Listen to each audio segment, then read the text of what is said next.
నమస్కారం. PS news morning bulletin కు స్వాగతం. రోజులోని తొలి ప్రధానాంశాలు మీకోసం. పవన్ కళ్యాణ్ త్వరగా కోలుకోవాలని ఎల్లమ్మ ఆలయంలో ప్రత్యేక పూజలు. సంపూర్ణ ఆరోగ్యంతో ప్రజాసేవకు రావాలని ప్రార్థన. పవన్ ఆరోగ్యం కోసం అమ్మవారికి ప్రత్యేక అర్చనలు. త్వరగా కోలుకోవాలని రాష్ట్ర వ్యాప్తంగా అభిమానుల ప్రార్థనలు.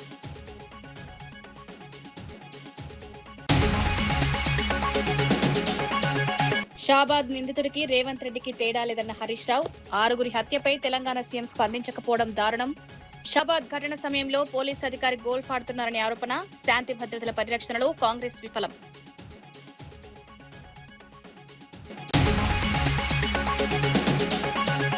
ఫీజు రియంబర్స్మెంట్ బకాయిలను వెంటనే విడుదల చేయాలన్న కృష్ణయ్య. విద్యార్థుల భవిష్యత్తుతో ప్రభుత్వం ఆటలాడకూడదని హెచ్చరిక.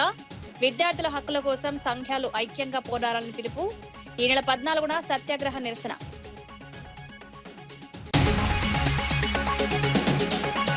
కులాలు మతాల మధ్య చిచ్చు పెట్టేందుకు వైసీపీ కుట్ర చేస్తోందన్న విజయ్ కుమార్. ప్రజారంజక పాల్వలను ఓర్వలేక వైసీపీ ప్రజలను రెచ్చగొడుతోందని విమర్శ. దళిత క్రైస్తవుల అంశానికి రాజకీయ ప్రయోజనాలకు వక్రీకరిస్తున్నారని ఆరోపణ. వైసీపీ కుట్ర రాజకీయాలను రాష్ట్ర ప్రజలు నమ్మే పరిస్థితి లేదని స్పష్టం. కాళేశ్వరం వైఫల్యాలపై అసెంబ్లీ చర్చకు రావాలని హరీష్ కు సవాల్. మేడిగడ్డ బ్యారేజ్ కుంగుబాటుకు కేసీఆర్ కుటుంబమే కారణమన్న అద్దంకి. రాజకీయ లబ్ధి కోసం హరీష్ అబద్దాలు. కాళేశ్వరం వాస్తవాలను ప్రజల ముందుంచేందుకు ప్రభుత్వం సిద్ధం. షాబాద్ హత్య కేసులో నిందితుడి ఆలోచన తీరుకు ముఖ్యమంత్రి రేవంత్ రెడ్డి వ్యాఖ్యలకు తేడా కనిపించడం లేదని ఆరోపించారు. ముఖ్యమంత్రి ఇటీవల చేసిన వ్యాఖ్యలను చూస్తే అదే భావన కలుగుతోందని హరీష్ రావు అన్నారు. షాబాద్ లో 6గురు ప్రాణాలు కోల్పోయిన అత్యంత దారుణ ఘటనపై పక్క రాష్ట్ర ముఖ్యమంత్రి స్పందించారని, కానీ తెలంగాణ ముఖ్యమంత్రి హోంమంత్రి మాత్రం స్పందించలేదని విమర్శించారు. రాష్ట్రంలో ఇంత పెద్ద ఘటన జరిగినప్పటికీ ప్రభుత్వం నిర్లక్ష్యంగా వ్యవహరిస్తోందని మండిపడ్డారు. ఘటన జరిగిన సమయంలో ఓ పోలీసు ఉన్నతాధికారి గోల్ఫ్ ఆడుతూ సమయం గడిపారని హరీష్ రావు ఆరోపించారు. బాధిత కుటుంబాలకు ప్రభుత్వం వెంటనే న్యాయం చేయాలని డిమాండ్ చేశారు. శాంతి భద్రతల పరిరక్షణలో కాంగ్రెస్ ప్రభుత్వం పూర్తిగా విఫలమైందని విమర్శించారు. ఒక ఉన్మాదిగా వ్యవహరించినాడు. ఎంత బాధ కలుగుద్దంటే పాపం ఇప్పుడు ఒక్క అమ్మాయి మిగిలింది అక్కడ. చెవులు వినబడవు, మాటలు రావు, కాళ్ళు లేవు. ఇప్పుడు ఆ అమ్మాయి పరిస్థితి ఏంటి? ఇంట్లో 6గురిని చంపేసిండు వాడు, ఒక్కటి మాత్రమే మిగిలింది. ఆ బిడ్డ, ఆ చిన్న పసిపాప, ఆమె కూడా పెళ్లిగాని అమ్మాయి. ఇప్పుడు ఆ పిల్ల పరిస్థితి ఏంటి? ఇంత జరిగితే పక్క రాష్ట్ర ముఖ్యమంత్రి స్పందించిండు ఆ సంఘటన మీద, కానీ ఈ రాష్ట్ర ముఖ్యమంత్రికి కనీసం ఆ సంఘటన మీద స్పందించలేదు ఇప్పటిదాకా. ఒక సీనియర్ అధికారి, ఈ రాష్ట్రానికి చెందిన ఒక ఉన్నతాధికారి, పోలీస్ అధికారి నిన్న గోల్ఫ్ కోర్సులో హైదరాబాద్ గోల్ఫ్ క్లబ్లో గోల్ఫ్ ఆడుతున్నాడు నిన్న మధ్యాహ్నం పూట. ఈ రాష్ట్రంలో లా అండ్ ఆర్డర్ పరిస్థితి ఏముంది? అసలు ముఖ్యమంత్రి పాలన ఎట్లుందంటే నువ్వెట్లున్నావో నీ పరిపాలన కూడా గట్లే ఉంది. ఆగస్టు 7న బెంగళూరులో నిర్వహించనున్న 11వ జాతీయ ఓబీసీ మహాసభను విజయవంతం చేయాలని బీసీ సంక్షేమ సంఘం జాతీయ అధ్యక్షులు జాజుల శ్రీనివాస్ గౌడ్, రాష్ట్రీయ ఓబీసీ మహాసభ మహారాష్ట్ర అధ్యక్షులు ప్రొఫెసర్ బాబన్ రావు తైవాడే, ఆంధ్రప్రదేశ్ రాష్ట్ర అధ్యక్షులు కేసన శంకర్రావులు పిలుపునిచ్చారు. బెంగళూరులోని కాస్మోపాలిటన్ క్లబ్ లో జరిగిన సమావేశంలో మహాసభ వాల్ పోస్టర్ ను వివిధ రాష్ట్రాల ఓబీసీ నాయకులతో కలిసి ఆవిష్కరించారు. ఈ సందర్భంగా దేశవ్యాప్తంగా ఉన్న బీసీలంతా రాజకీయ పార్టీలకు అతీతంగా ఐక్యంగా నిలవాలని, 80 కోట్ల మంది బీసీల హక్కులు, డిమాండ్ల సాధనతో పాటు రాజకీయ సాధికారతే మహాసభ ప్రధాన లక్ష్యమని తెలిపారు.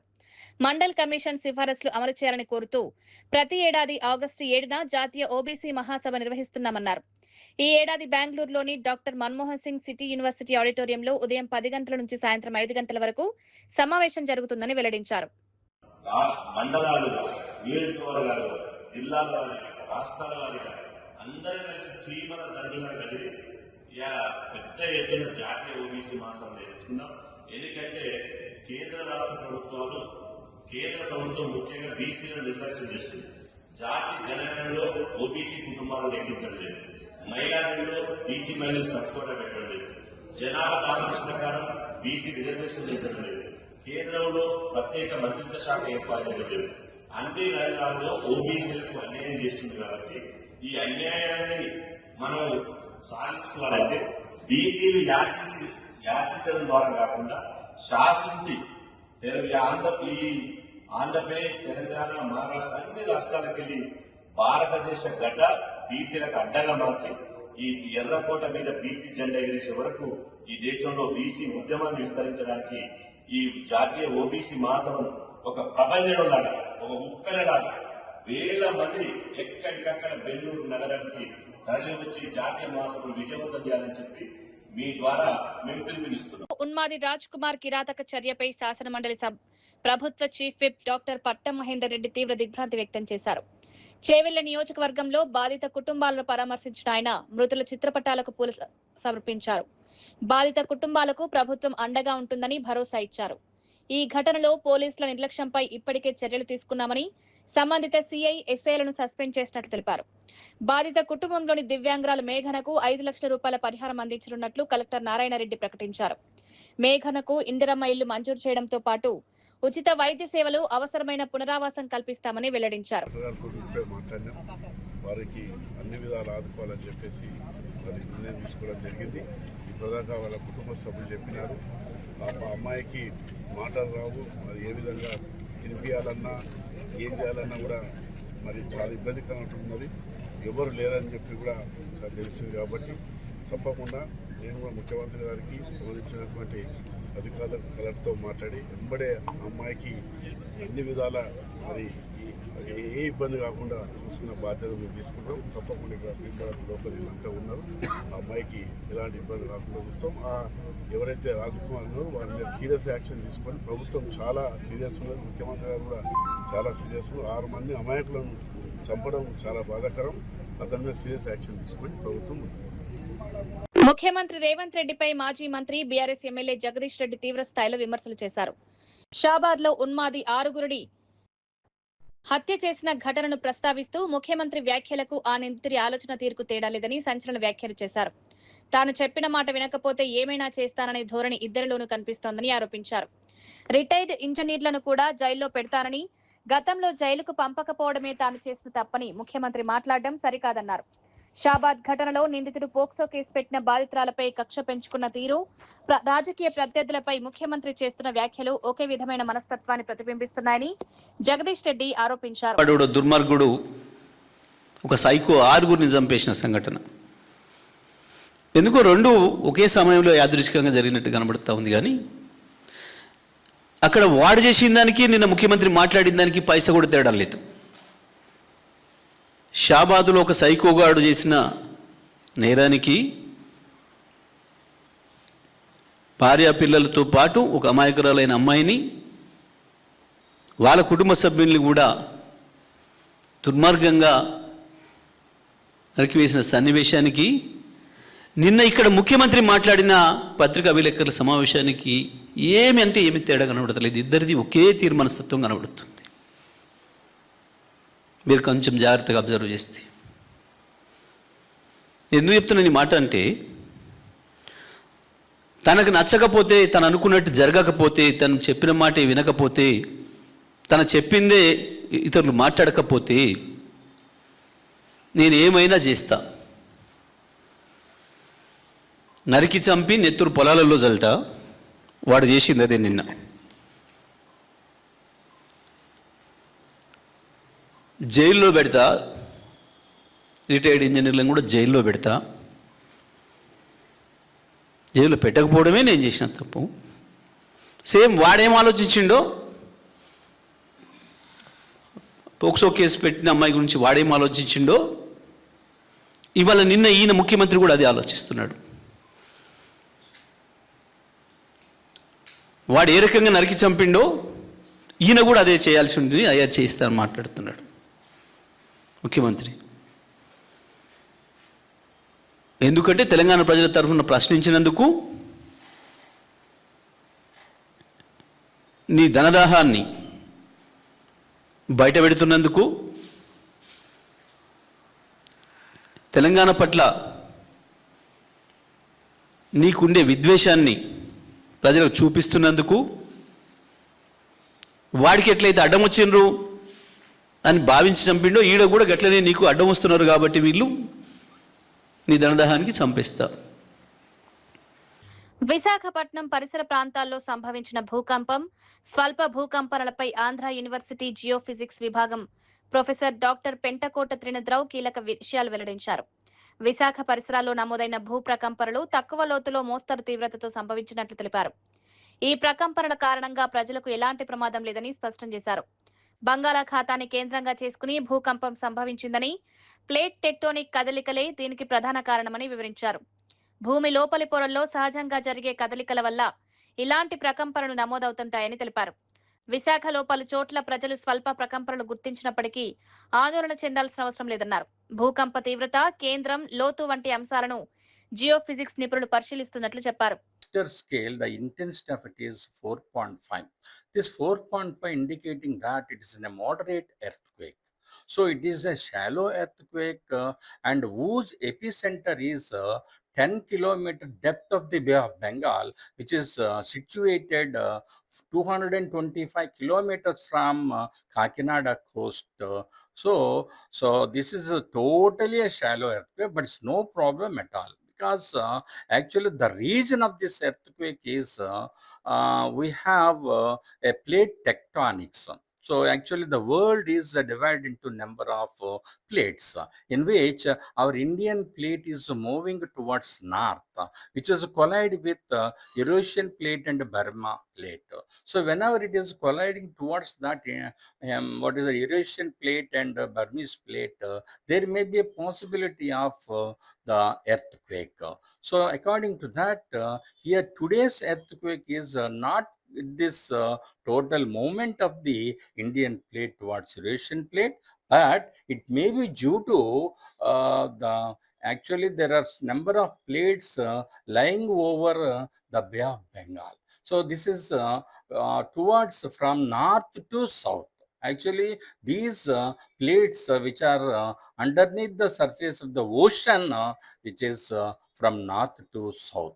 So as these are totally these small mountains having a number of fault lines. So these fault lines are moving together. When they are moving together, what happens there? It is there may be possibility of collision of these tectonics. So whenever these plates are collide together, then the earthquakes are formed. So here this is earthquake of intensity 4.5 on Richter scale, which is a moderate earthquake. But the around the epicenter, definitely there are number of waves are formed. Actually in the earthquake there are two type of waves. One is a primary wave and the other one is a secondary wave. Adicherla block 2 బొగ్గుగని ప్రాజెక్టుకు అవసరమైన అనుమతులను 3 నెలల్లో మంజూరు చేయాలని Peddapalli MP గడ్డం వంశీకృష్ణ కేంద్ర ప్రభుత్వాన్ని కోరారు. జయశంకర్ భూపాలపల్లి జిల్లా మల్హర్ మండలంలోని తాడిచెర్ల బ్లాక్ 2 బొగ్గుగని ప్రాంతాన్ని ఆయన పరిశీలించారు. ప్రాజెక్టు పనులను ఆలస్యం చేయకుండా త్వరగా ప్రారంభించేలా కేంద్ర ప్రభుత్వం చర్యలు తీసుకోవాలని విజ్ఞప్తి చేశారు. బొగ్గుగని ప్రాజెక్టు ద్వారా స్థానిక ప్రాంత అభివృద్ధికి అవకాశాలు పెరుగుతాయని వంశీకృష్ణ తెలిపారు. ముఖ్యంగా ఆరోగ్య అవకాశాల్లో స్థానిక యువతకు మొదటి ప్రాధాన్యం ఇవ్వాలని అధికారులను కోరారు. ప్రాజెక్టు అభివృద్ధితో పాటు స్థానిక ప్రజల హక్కులు, ప్రయోజనాలను కూడా పరిరక్షించాల్సిన బాధ్యత ఉందన్నారు. భూములు, ఉపాధి, ఇతర స్థానిక సమస్యల విషయంలో ప్రజలకు అన్యాయం జరగకుండా చూడాలని సూచించారు. కేంద్ర ప్రభుత్వం త్వరగా అనుమతులిచ్చి పనులు ప్రారంభిస్తే ఈ ప్రాంత యువతకు ఉపాధితో పాటు స్థానిక ఆర్థిక వ్యవస్థ కూడా బలోపేతమవుతుందని పేర్కొన్నారు. ఉద్యోగాలు దక్కాలో, స్థానికులకు ఉద్యోగాలు కావాలని చెప్పి ఏదైతే మా డిమాండ్ ఉన్నదో దాన్ని కూడా సింగరేణి తోటి మాట్లాడి ఖచ్చితంగా జరిగేటట్టు మేము కృషి చేస్తాము. మరో ముఖ్యమైన అంశము ఎక్స్పాన్షన్ ద్వారా దాదాపు 6 మిలియన్ టన్నుల అవుట్పుట్, అంటే ఇప్పుడు తాడిచెర్ల 1 అవుట్పుట్ కేవలం 2 మిలియన్ టన్నులు. సో దాదాపు 3 రేట్లు అవుట్పుట్ పెరుగుతుంది ఈ సైట్కి వెళ్ళి అని చెప్పి మీ అందరికి తెలియజేస్తున్నాను. దాదాపు 50,000 కోట్ల రూపాయల టర్నోవర్ ఈ సైట్కి వెళ్ళి, ఈ ప్రాజెక్ట్కి వెళ్ళి వస్తుంది. తెలంగాణలో పెండింగ్ లో ఉన్న ఫీజుల రియంబర్స్మెంట్ బకాయిలను ప్రభుత్వం వెంటనే విడుదల చేయాలని Rajya Sabha MP R Krishnaiah demand చేశారు. హైదరాబాద్ విద్యానగర్లోని బీసీ భవన్ లో నిర్వహించిన సమావేశంలో ఆయన పాల్గొని మాట్లాడారు. ఫీజు బకాయిల సమస్యపై ప్రభుత్వం సరైన విధంగా స్పందించడం లేదని తీవ్ర విమర్శలు చేశారు. ఆర్థికంగా వెనుకబడిన వర్గాలకు చెందిన విద్యార్థుల చదువులపై ఫీజు రియంబర్స్మెంట్ ఆలస్యం తీవ్ర ప్రభావం చూపుతోందని ఆందోళన వ్యక్తం చేశారు. విద్యార్థుల భవిష్యత్తుతో ప్రభుత్వం ఆటలాడకూడదని హెచ్చరించారు. పెండింగ్ బకాయిలను తక్షణమే చెల్లించి విద్యార్థులు, విద్యా సంస్థలకు ఉపశమనం కల్పించాలని కోరారు. విద్యార్థుల హక్కుల కోసం విద్యార్థి, బీసీ, ప్రజా సంఘాలు ఐక్యంగా పోరాటం చేయాలని పిలుపునిచ్చారు. ఈ నెల 14న నిర్వహించనున్న సత్యాగ్రహ నిరసన కార్యక్రమంలో పెద్ద సంఖ్యలో పాల్గొనాలని కోరారు. లాగా తీసుకొస్తాం, మీరందరూ కలిసి రావాలని ప్రతి ఒక్కరికి నేను విజ్ఞప్తి చేస్తున్నా. అది ఏమాత్రం జాప్యం చేయకుండా ఇప్పుడు విద్యార్థులను ఆదుకోవడానికి 120 బీసీ హాస్టళ్లు, 150 బీసీ రెసిడెన్షియల్ పాఠశాలలు మంజూరు చేయాలి. అదే విధంగా ఫీజుల బకాయిలు 8,000 కోట్లు వెంటనే రిలీజ్ చేయాలి.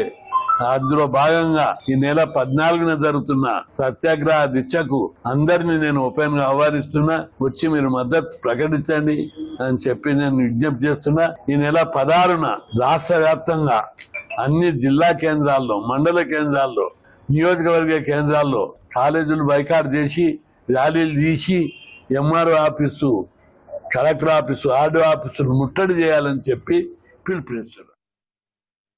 భూభారతి చట్టాన్ని సమర్థవంతంగా అమలు చేసేందుకు భూముల రీసర్వేకు అత్యంత ప్రాధాన్యమివ్వాలని మంత్రి పొంగులేటి శ్రీనివాసరెడ్డి అధికారులను ఆదేశించారు. ఖమ్మం జిల్లా పర్యటనలో భాగంగా భూభారతి, ఇందిరమ్మ ఇల్లు, ఇతర అభివృద్ధి కార్యక్రమాలపై అధికారులతో సమీక్ష నిర్వహించారు. రైతుల భూములకు పూర్తి భద్రత కల్పించడమే ప్రభుత్వ ప్రధాన లక్ష్యమని మంత్రి స్పష్టం చేశారు. భూ సమస్యల పరిష్కారంలో అధికారులు నిర్లక్ష్యం చేయకుండా క్షేత్రస్థాయిలో పరిశీలించి సమస్యలను వేగంగా పరిష్కరించాలని సూచించారు. భూముల రికార్డుల్లో తప్పులు, వివాదాలను గుర్తించి రీసర్వే ద్వారా సరిచేయాలని ఆదేశించారు. ఇందిరమ్మ ఇళ్ల నిర్మాణ పనులను కూడా వేగవంతం చేయాలని అధికారులకు సూచించారు. వాతావరణ పరిస్థితులకు అనుగుణంగా రైతులు పంటలు సాగు చేసేలా అవగాహన కల్పించాలన్నారు. రైతుల ప్రయోజనాలు, భూ హక్కుల పరిరక్షణ విషయంలో ప్రభుత్వం రాజీ పడదని పొంగులేటి స్పష్టం చేశారు. కార్యక్రమాలు చేశాం. భవిష్యత్తులో కూడా శంకరన్న, వారి సతీమణి సర్పంచ్ గారు చెప్పినట్లు అనేక అభివృద్ధి కార్యక్రమాలు చేయటానికి నేను సిద్ధంగా ఉన్నాను. అంతేకాదు, అభివృద్ధి కార్యక్రమాలతో పాటు సంక్షేమ కార్యక్రమాలకి గౌరవ ముఖ్యమంత్రి రేవంత్ రెడ్డి గారి నాయకత్వంలోని మన ప్రభుత్వం ప్రతి పేదవాళ్ళకి అనేక సంక్షేమ కార్యక్రమాలు ఇస్తున్నాం. ఇల్లు 2వ విడత ఇప్పుడే ఇచ్చాం, మళ్ళీ 3వ విడత ఇస్తాం, 4వ విడత ఇస్తాం. ఇల్లు రాలేదని ఎవరూ కూడా రద్దీ పడాల్సిన అవసరం లేదు. అర్హులైన ప్రతి పేదవాడికి ఇందిరమ్మ ఇల్లు ఇచ్చి తీరుతాం. సన్న బియ్యం ఇస్తున్నాం, 200 యూనిట్లు ఉచిత కరెంట్ ఇస్తున్నాం. 0 వడ్డీకి నా డాక్రా మహిళల ఆడబిడ్డలకి ఇప్పటికే రాష్ట్ర వ్యాప్తంగా 63,000 కోట్ల రూపాయలు 0 వడ్డీకి రుణాన్ని ఇప్పించాం. ఇలా అనేక కార్యక్రమాలు ఈ ప్రభుత్వ పక్షాన చేసుకుంటున్నాం.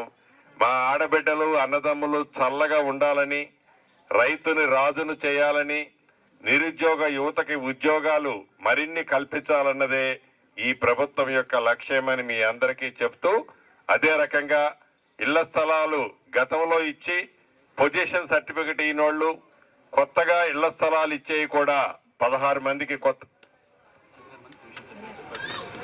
16 పొజిషన్ సర్టిఫికెట్లు, 10 కొత్త ప్లాట్లు, మొత్తం 26కి ఇప్పుడే మీ అందరికీ ఈ సర్టిఫికెట్లు ఇవ్వటం జరుగుతుంది. ఇది పేదవాడి ప్రభుత్వం, పేదవాడి కష్టం తెలిసిన ప్రభుత్వం కాబట్టి ఇక్కడ ఏర్పాటు చేయడం జరుగుతుందని చెప్తూ సెలవు తీసుకుంటున్నాను. డిప్యూటీ సీఎం పవన్ కళ్యాణ్ త్వరగా కోలుకోవాలని కోరుతూ గడప జిల్లా రాజంపేటలో జనసేన నాయకులు, కార్యకర్తలు ప్రత్యేక పూజలు నిర్వహించారు. రాజంపేట ఎల్లమ్మ ఆలయంలో అమ్మవారిని దర్శించుకున్న జనసేన నేతలు పవన్ కళ్యాణ్ సంపూర్ణ ఆరోగ్యంతో త్వరగా ప్రజాసేవలోకి రావాలని ప్రార్థించారు. ఇటీవల శస్త్రచికిత్స చేయించుకున్న పవన్ కళ్యాణ్ ఆరోగ్యం మెరుగుపడాలని ఆలయంలో ప్రత్యేక అర్చనలు చేపట్టారు. పవన్ కళ్యాణ్ కు ప్రజల ఆశీస్సులతో పాటు దైవానుగ్రహం ఎల్లప్పుడూ ఉంటుందని జనసేన నాయకులు పేర్కొన్నారు. రాష్ట్ర ప్రజల కోసం నిరంతరం పనిచేస్తున్న పవన్ కళ్యాణ్ త్వరగా కోలుకుని తిరిగి అధికార కార్యక్రమాల్లో పాల్గొనాలని ఆకాంక్షించారు. ఈ సందర్భంగా జనసేన కార్యకర్తలు అమ్మవారికి ప్రత్యేక పూజలు, హారతులు సమర్పించారు. శ్రీ కొనిదెల పవన్ కళ్యాణ్ గారి ఆరోగ్య రీత్యా ఆయన మొన్న జరిగినటువంటి ఆపరేషన్ని విజయవంతమైనందుకు ఆయన త్వరగా కోలుకోవాలనే ఉద్దేశంతో ఈరోజు ఎల్లమ్మ గుడి దగ్గరికి వచ్చి ఆయన త్వరగా కోలుకుంటూ ప్రజా జీవితంలోకి వచ్చి మళ్ళీ ప్రజల్లో కలిసిపోయి ఆరోగ్యంగా ఉండాలని కోరుకుంటూ ఈరోజు ఎల్లమ్మ గుడికి వచ్చాము. అందరూ కూడా మా నాయకులు, కార్యకర్తలు అందరూ, వారందరికీ కూడా మేమందరం ఒకటే కోరుకునేది ఆయన ఆరోగ్యాన్ని సహకరించి బాగా ఆయన త్వరలో బాధ్యతలు చేపట్టాల్సిందిగా ఆయన దేవుడు ఆశీర్వదించవలసిందిగా మేమందరం ఇక్కడికి వచ్చి ప్రార్థించాము. చంద్రయ్య కొట్టాలు కాలనీలో వెంటనే సీసీ రోడ్లు నిర్మించాలని CPI ML new democracy party ఆధ్వర్యంలో స్థానికులు నిరసన చేపట్టారు. పార్టీ జిల్లా సహాయ కార్యదర్శి సత్యన్న మాట్లాడుతూ 9వ వార్డులోని చంద్రయ్య కొట్టాలు కాలనీలో రోడ్ల పరిస్థితి దారుణంగా ఉందని ఆవేదన వ్యక్తం చేశారు. వర్షం వస్తే కాలనీ వీధుల్లో మోకాల లోతు వరకు నీరు నిలుస్తోందని, వృద్ధులు, మహిళలు, చిన్నపిల్లలు తీవ్ర ఇబ్బందులు ఎదుర్కొంటున్నారని తెలిపారు. కాలు జారి పడితే గాయాల పాలయ్యే పరిస్థితి ఉందన్నారు. ప్రజల నుంచి పన్నులు వసూలు చేస్తున్న ప్రభుత్వం కనీస మౌలిక సదుపాయాలు కల్పించడంలో విఫలమైందని విమర్శించారు. ఎన్నికల సమయంలో హామీలిచ్చిన ప్రజాప్రతినిధులు ఇప్పుడు సమస్యలను పట్టించుకోవడం లేదని ఆరోపించారు. కాలనీలో నాణ్యమైన సీసీ రోడ్లు, డ్రైనేజ్, తాగునీరు, వీధి దీపాలు ఏర్పాటు చేయాలని డిమాండ్ చేశారు. సమస్యలు పరిష్కరించకపోతే స్థానిక ప్రజలతో కలిసి ఆందోళన ఉధృతం చేస్తామని హెచ్చరించారు. చాలా ఇబ్బందికరంగా ఉంది. కమిషనర్ ఒకసారి వచ్చి చూసిపోయినాడు, చూసిపోయి కూడా వేస్తానని చెప్పి వేయలే. ఎమ్మెల్యే గెలిచి 2 సంవత్సరాలు అయినా మీకు రోడ్లు ఖచ్చితంగా వేస్తానని హామీ ఇచ్చి పోయినాడు. ఇంట్లో కూర్చున్న ఓట్లు వేసుకొని ఇంట్లో కూర్చున్నాడు, మర్చిపోయినాడు ప్రజలకి. ఒక్కసారి కూడా వచ్చి కాసి రోడ్లు ఎట్లుండవి, రోడ్లు వేసినారా లేదా అని ఒక్కసారి కూడా వచ్చి ఈ చంద్రకోటలో పర్యటించలే. ఆ మనిషి ఇంటింటికి వచ్చి తిరిగి మనం ఓట్లు వేసుకున్నారు కాబట్టి మనకి రోడ్లు వేయాలా ఖచ్చితంగా. వేయకుండా ఇంట్లో కూర్చొని స్టేట్మెంట్ ఇచ్చుకుంటూ కూర్చుంటే ఇక్కడ కాలనివాసులు గుత్త కట్టడం లేదా, నీటి గుత్త కట్టడం లేదా, ఇంటి గుత్త కట్టడం లేదా, అన్ని కట్టించుకొని కమిషనర్ నిమ్మకు నీరినట్లు దున్నపోతు మీద వాన కురిసినట్లు ఉన్నాడు. ఎమ్మెల్యే కూడా దున్నపోతు మీద వాన కురిసినట్ల ఏ ఒక్క పని చేయకుండా ఇంట్లో కూర్చొని ఓట్లన్నీ వేయించుకొని పప్పం కడుతున్నాడు.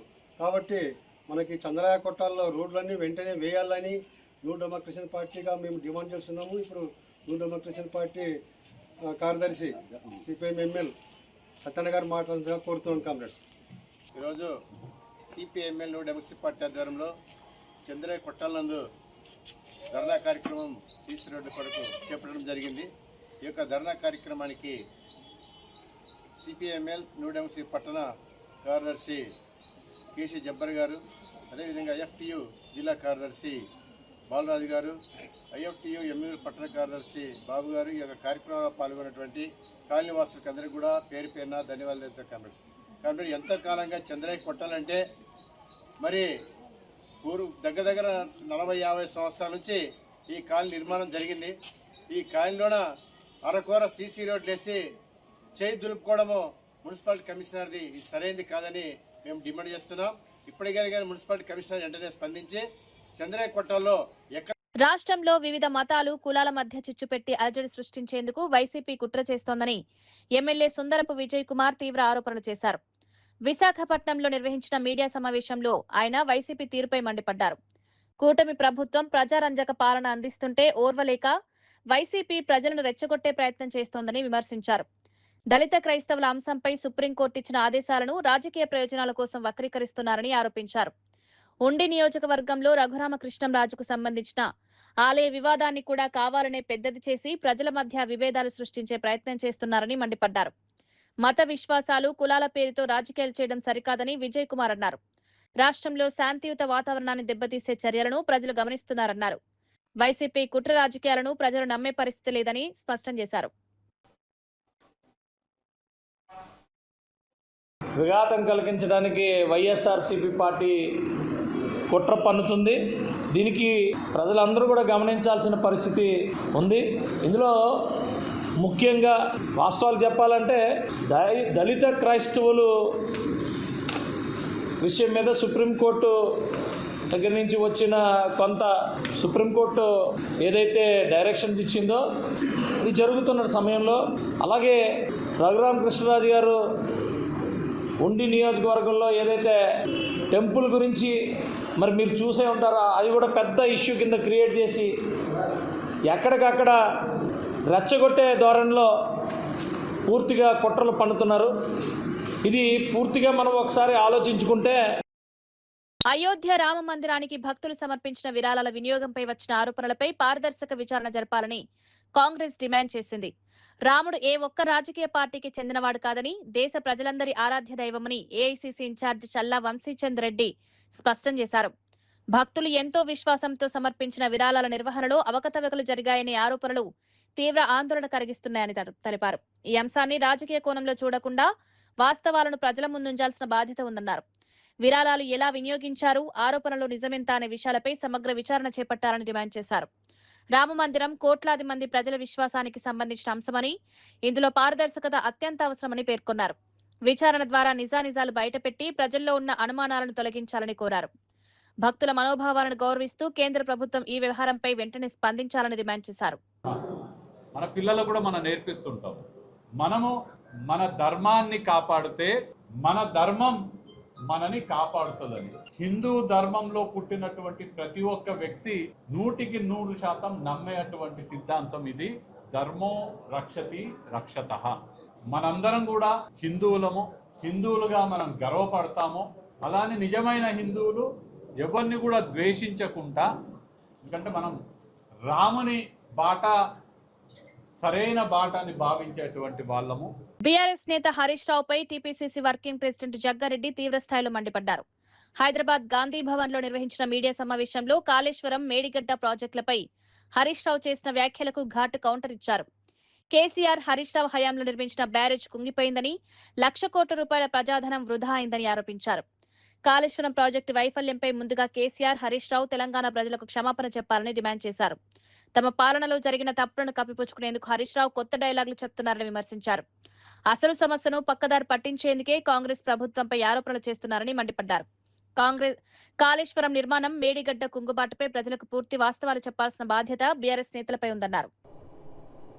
అది ఫైనాన్స్ మినిస్టర్ ఉన్నప్పుడు అక్కడి నుంచే ఉంటాయి. కాబట్టి బెటర్ ఏంటంటే ఇప్పుడు మీ బీజేపీ కీ ఎంపీవి కాబట్టి మీరు బెటర్ ఇది ఈ కోఆర్డినేషన్ చేయండి. ఇప్పుడు ముఖ్యమంత్రి గారు రెడీ ఉన్నారు, మా మినిస్టర్ గారు రెడీ ఉన్నారు, వాళ్ళని రెడీ చేయండి. అక్కడ కేసీఆర్ గారిని హరీష్ రావు రెడీ చేయండి. మీరు ఎట్లా ఫోన్లలో మాట్లాడుకుంటారు కదా, రెడీ చేసి ఢిల్లీకి లెటర్ రాసేసేయండి.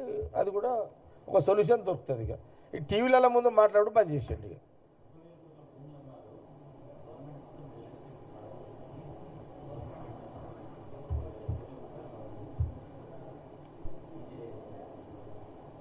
ఎవరన్నది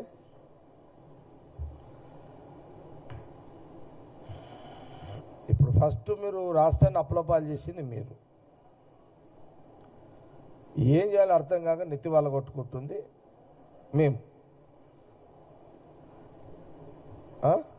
అయ్యప్పులు చేసే కొడుకు నెత్తి వాళ్ళ కొట్టుకున్నట్టుంది ఇలా కథ కదా. అయ్యాస్తులు అయితే కొడుకు ఏమన్నా ఇల్లు చదువుతాడు, కానీ అయ్యాప్పులు చేసిపోతే కొడుకు ఏం చేయాలి? అటు అప్పులు కట్టాలి, ఇటు ఇల్లు సంసారం చేయాలి కదా. ఇప్పుడు ముఖ్యమంత్రి రేవంత్ రెడ్డి గారు 2 బాధ్యతలు ఉన్నాయి. కేసీఆర్ గారు చేసిన అప్పుకి మిత్తి కట్టాలి, కేసీఆర్ చేసిన అప్పుకు కొంతన్న అసలు కొట్టాలి, ఇక్కడ పథకాలు అమలు చేయాలి, పాలన చేయాలి, ప్రభుత్వాన్ని నడపాలి. బీఆర్ఎస్ నేత హరీష్ రావుపై ప్రభుత్వ విప్ అద్దంకి దయాకర్ తీవ్ర స్థాయిలో ధ్వజమెత్తారు. గాంధీ భవన్ లో మీడియాతో మాట్లాడిన ఆయన కాళేశ్వరం ప్రాజెక్టు, మేడిగడ్డ బ్యారేజ్ కుంగుబాటుకు కేసీఆర్ కుటుంబమే కారణమని ఆరోపించారు. లోపభూయిష్టమైన డిజైన్లు, నిర్మాణ వైఫల్యాల కారణంగానే మేడిగడ్డ బ్యారేజ్ సమస్యలు ఎదుర్కొంటుందని విమర్శించారు. బ్యారేజ్ లో నీటిని నిల్వ చేస్తే ప్రమాదం ఉందని నిపుణుల నివేదికలు స్పష్టం చేస్తున్నప్పటికీ హరీష్ రావు రాజకీయ లబ్ధి కోసం అబద్దాలు ప్రచారం చేస్తున్నారని మండిపడ్డారు.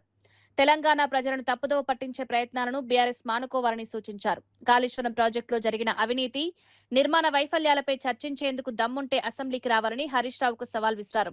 బహిరంగ చర్చలో అన్ని వాస్తవాలను ప్రజల ముందుంచేందుకు కాంగ్రెస్ ప్రభుత్వం సిద్ధంగా ఉందని స్పష్టం చేశారు. ప్రాజెక్టు దగ్గర చూసిండ్రా, కానీ దాని ఓవరాల్ వ్యూ చూసిండ్రా, ఎక్కడి నుంచి ఏ నది వచ్చినాక ఏం తీరుతుంది అనేది. హరీష్ రావు ఒక నీట్ ఎక్స్పర్టు, కేసీఆర్ ఒక నీట్ ఎక్స్పర్ట్. ఎన్డీఎస్ఏ రిపోర్టు నమ్మాలనా, నీ దొంగ మాటలు నమ్మాలనా? ఎన్డీఎస్ఏ అని కాదని హరీష్ రావు చెప్పిండని ఇలా చేయాలనా? నాకు 3 నెలలు అని బతిలాడుకుంటున్నావు కదా.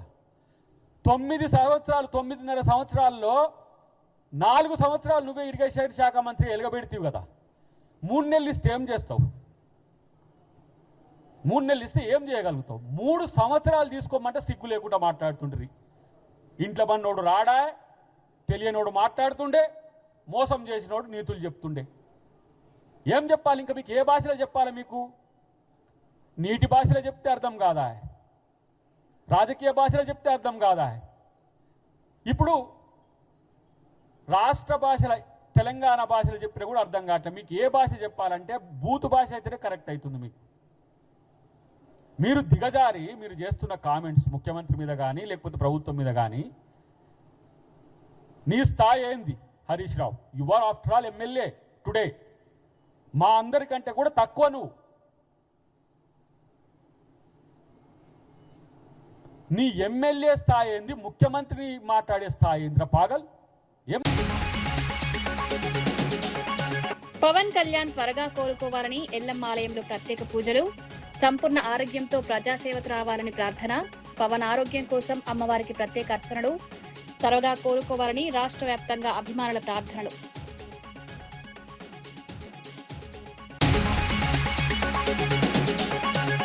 షాబాద్ నిందితుడికి రేవంత్ రెడ్డికి తేడా లేదన్న హరీష్ రావు. 6గురి హత్యపై తెలంగాణ సీఎం స్పందించకపోవడం దారుణం. షాబాద్ ఘటన సమయంలో పోలీసు అధికారి గోల్ఫ్ ఆడుతున్నారనే ఆరోపణ. శాంతి భద్రతల పరిరక్షణలో కాంగ్రెస్ విఫలం.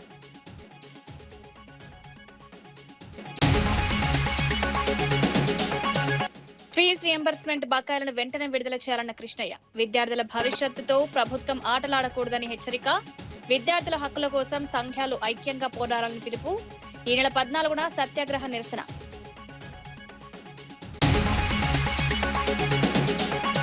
కులాలు మతాల మధ్య చిచ్చు పెట్టేందుకు వైసీపీ కుట్ర చేస్తోందన్న విజయ్ కుమార్.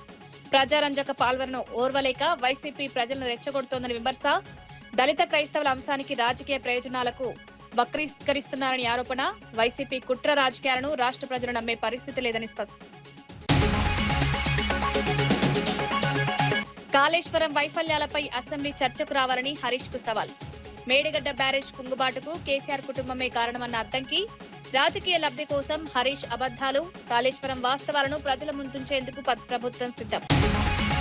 మరిన్ని వార్తలతో మళ్ళీ కలుద్దాం. నమస్కారం.